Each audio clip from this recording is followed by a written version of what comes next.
This video is sponsored by ExpressVPN.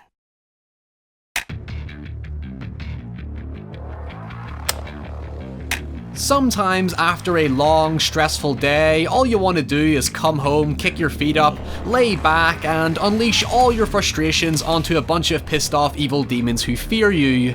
We all love a bit of gratifying escapism, and Doom is the prime embodiment of that. It shamelessly throws morality and meaning aside, and indulges in the art of pure, unadulterated creature carnage.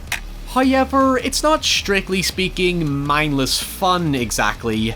Doom is designed around a really thoughtful kineticism as you maneuver seamlessly across each level, dodging and killing demons, as it balances this very fine line between challenge and leisure. It keeps you on your toes without overwhelming or overpowering you, and that's something that's only felt in gameplay because no matter how well paced or rhythmic a film tries to be at replicating this energy, it's inherently not the same as having physical control of the action.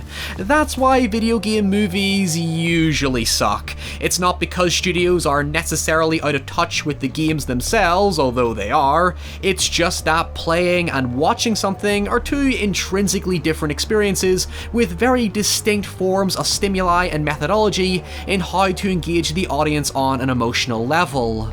In a way, Doom is a perfect example of a video game that's practically unfilmable to a certain extent. I mean, you could say there isn't much to it, just hire Sam Raimi to make his own adaptation of Aliens, and you're almost basically there. But it will never be the same as the over-the-top, borderline cartoonish nature of the video games. Regardless of whether you throw in a homage to the FPS genre, that just makes me wish I was playing an actual FPS instead.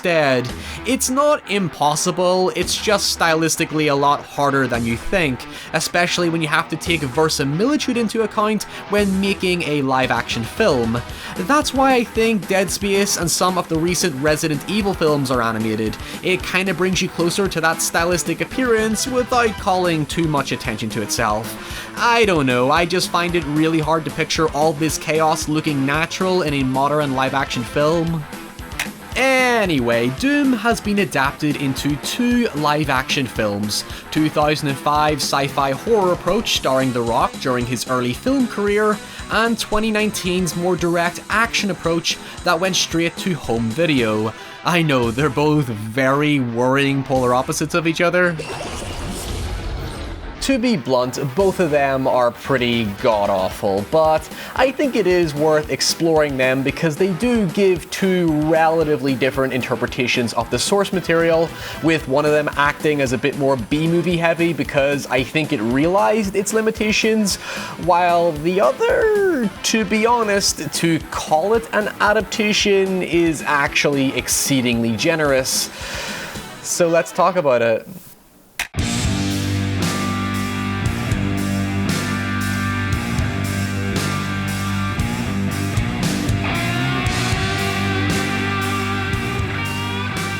Since the 2005 film received a theatrical release to total critical and commercial failure, I think it's best we use it as the main platform to compare the two. It's no surprise the film went through a fair amount of development hell.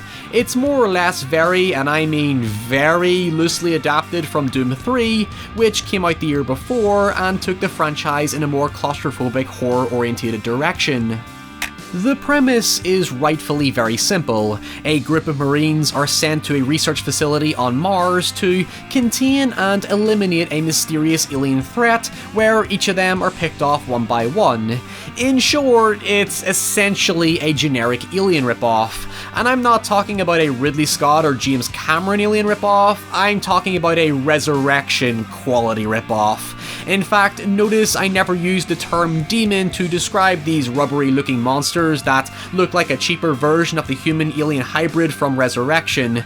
That's because the film pulls the biggest fuck you to the franchise it possibly could by removing the demons from hell angle entirely.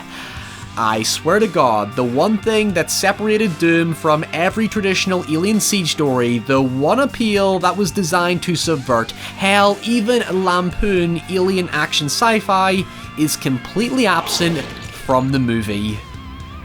Instead, what we basically get is a zombie movie about a mutating virus. In fact, I'm not the first person to point out that when you think about it, it's literally just the first Resident Evil movie, but set in space. So, to put it in perspective, the Doom movie has the same campy stylistic quality ripoff as Alien Resurrection, but it also happens to be a ripoff of a mediocre adaptation of another video game franchise. I mean, honestly, that's not bewildering. That's actually quite impressive. Like, how can you be that far detached from your own source material? And I'm being generous because I think the first two Resident Evil movies are generally decent schlocks, so it's not a terrible thing to compare them to, although the rest of them can go straight to hell. But you know what should not go to hell? Your internet safety and security. That's why this video is sponsored by ExpressVPN. When you're not fighting Doom's demons, you're probably looking for a way to fight those pesky online hackers and snoopers trying to invade your privacy while you surf the web. ExpressVPN is a virtual private network that masks your IP address and encrypts your data while you're online, so you don't have to be concerned about the dangers of someone accessing your personal data while shopping, banking, or just looking at some potentially dodgy websites. Specifically in my case, I like using ExpressVPN to bypass the crappy country locks on Netflix, Shudder, and YouTube, like everyone else and their mother are all practically doing at this point. It's as simple as downloading the app for your phone, browser, tablet, or games console, selecting a cheeky wee country if you're choosing, click connect, and bam, that's all the effort that's required to stay better hidden on the web. ExpressVPN is less than $7 a month with a 30-day money-back guarantee, so if you decide to check it out and it's not really your thing, don't worry, they'll give you a full refund. So why not take back your internet privacy today and find out how you can get 3 months free by clicking the link in the description box below. And while you're at it, let's get back to talking about Doom. In comparison, the 2019 adaptation, subtitled Annihilation, is pretty much the exact same premise, although it never actually references the first film, and so you could say it seemingly acts like a pseudo-remake, except while it does add the portal to hell element, it's only hypothetically speaking because the film for some reason decides to pussyfoot around ever confirming that it is hell. It does add the ancient language and possession elements on top of some biblical stuff to allude to the demonic presence, but it still sticks to referring to the monsters almost strictly as aliens. In fact, they don't really address it, and it's left either deliberately ambiguous or a complete oversight, because even when we finally enter the portal dimension in the climax, it doesn't really look like hell, but rather just some random desolate alien planet. To be fair, this was probably down to budget limitations, yet I also suspect that the studio wanted to avoid the demonic stuff so that they could sell it as a more traditional alien monster movie outside the core audience who played the games. But hey, at least it actually adds a demon from the game, which is a step up from the first film's mutant rubber imp but without the ability to throw fireballs. Where both adaptations differ is their approach to tone. Like, let's face it, neither film kneels down a particular tone, but whereas the 2019 film at least embraced a more action-orientated approach that's not too bad at times, the 2005 film seems to try and lean more into being a horror movie like the third game. But then it just isn't scary, nor tense, nor dramatic, nor have anything resembling an interesting film. Most of it is comprised of filler scenes of the Marines searching rooms and corridors with the occasional fake-out monster that they chase only to instantly lose it. The loop that the film gets stuck in is that a monster goes booga booga booga and then runs the fuck away. If the 2019 film gets one thing right, it's that these monsters should be aggressive, not defensive. In the game, they're not predators. They're not like xenomorphs looking to isolate their prey. They actively look to attack and relish relish in their destruction, so the 2005 film fundamentally seems to misunderstand where the game's sense of drama comes from. Yet, is that even the case when the film has this short first-person sequence near the conclusion that's actually really inventive and exciting and is, can you believe it, faithful to the game's energy and tone? The film frequently contradicts itself by trying to generate this slow-paced, tense build-up by using fast, dynamic camera work that ultimately feels jarring and in your face when the energy of the scene doesn't require it. I don't know why that made me so uptight, it just did. The thing is, that type of camera work does work in the context of the game because Doom is all about momentum. Hell, John Wick practically nails a very similar pace to Doom by having this very clean, rhythmic, organically delivered action that constantly moves forward. Like I said at the beginning, it isn't about mindless violence. It's not like Borderlands or Rage where it's all like, look at me, I'm all zany, wacky and wild. At the heart of it all, Doom is still very methodical. Underneath its mayhem is a certain amount of nuance that's easy to miss. It's the same for its storytelling. Doom isn't devoid of a story, it's actually a very lore-heavy game if you consider the 2016 reboot that makes story optional to the player. If you want to ignore the fine details and focus on the core experience, you can do that because that's what the Doomslayer ultimately wants to do. But if you want to read about the facility and all the various demons and so on, it gets very in-depth about it while maintaining a self-aware sense of humor, yet it's a certain style of storytelling that, again, only works in a video game. You can't have characters stop every 5 minutes and go, oh, that demon does this, and that demon does that. Although, granted, it doesn't stop the film from doing it anyway with its unnecessary exposition dumps. Tell me you didn't let a fine-looking piece of ass like that get away from you, Reaper. She's my sister. No shit. Don't do this again, man. Do what? The least it could have done was inject a bit of humour into it because both films take themselves extremely seriously. I do love The Rock in the 2005 film because he is just so comically over the top, but it's clearly not a deliberate performance choice. You can tell he's still trying to escape his wrestling persona. It's weird that in recent years he's actually physically perfect for the role of Doom Guy, but has too much of an ego to play a silent-esque protagonist. That's why he works so well against Karl Urban's character, who actually does have the perfect persona for the Doom Guy, because after seeing Karl Urban in Dread, you can't tell me he doesn't have the heart and persona to pull it off. In a way, what's good about both actors is that they kind of complement the film by splitting the Demon Slayer balance 50-50, if indeed The Rock's physique is severely underutilized. Actually, it never is utilized.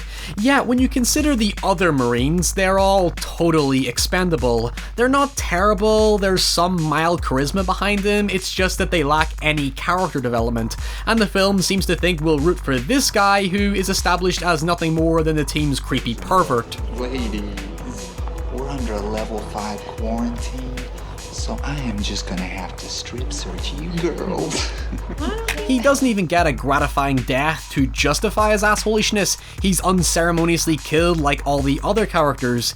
He even stops during this life-threatening danger to take a dump and doesn't even wash his hands, the filthy bastard. You're gonna spread a different kind of virus, you c***. Anyway, going back to The Rock's character, if the film does one genuinely interesting subversion, it's how The Rock gradually becomes the film's main antagonist. I'm not supposed to. I know it's a small, almost insignificant gesture, but there is something kinda meta about this line, I suppose.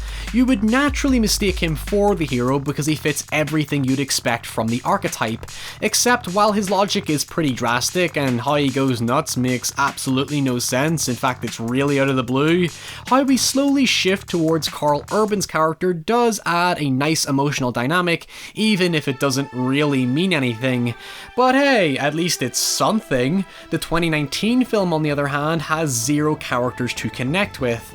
They're all dull stock characters ripped straight from other science fictions, and it even tries to add some random disconnected redemption arc to the main lead to add some sort of emotional substance, where she got in trouble for letting a terrorist go or something. It really doesn't explain itself or even try to justify why it actually matters.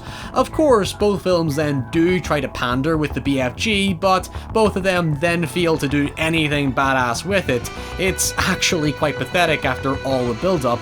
At least she fucking hits something, because The Rock misses every shot, and if you're talking about a wasted opportunity, that's definitely high on the list. So, to bring our suffering to a close, can you at least treat both these films as trashy guilty pleasures? I mean, yeah, you can, but even as guilty pleasures, you could still aim higher, and that's saying something because both films never do anything so remarkably bad that they're good. I do like The Rock's goofiness in the first film, and some of the action in the second film is more decent than it has any right to be, yet they're both equally forgettable. Hell, they're not even Doom movies. Once you remove the title, they're just basic bitch alien movies. Honestly, there's an argument to be made that sometimes they try to tell more of a story than they need to. When you see films like John Wick, Dredd, The Raid, and Mad Max Fury Road, it highlights a potential method on how to properly adapt a Doom movie in modern times. Like the 2016 reboot, why not tell the story through action? These films I just mentioned build their stories around the drama. They let details emerge in the background and keep things moving to reinforce urgency. It lets you choose whether you wish to read between the lines and thus caters to two kinds of audience. The Doom movies do the exact opposite. They halt their pace to tell a story and are just too afraid to surrender to Doom's absurdity and end up too reserved to have any fun with it. Christ, Aliens is still the best Doom movie we have, and even that film finds a way to slow the pace without completely halting its urgency, and that's not exactly the most fast-paced movie to begin with. So, Hollywood, if you're going to adapt Doom again, please go to hell. Because maybe that way you'll find some inspiration on how to do it right.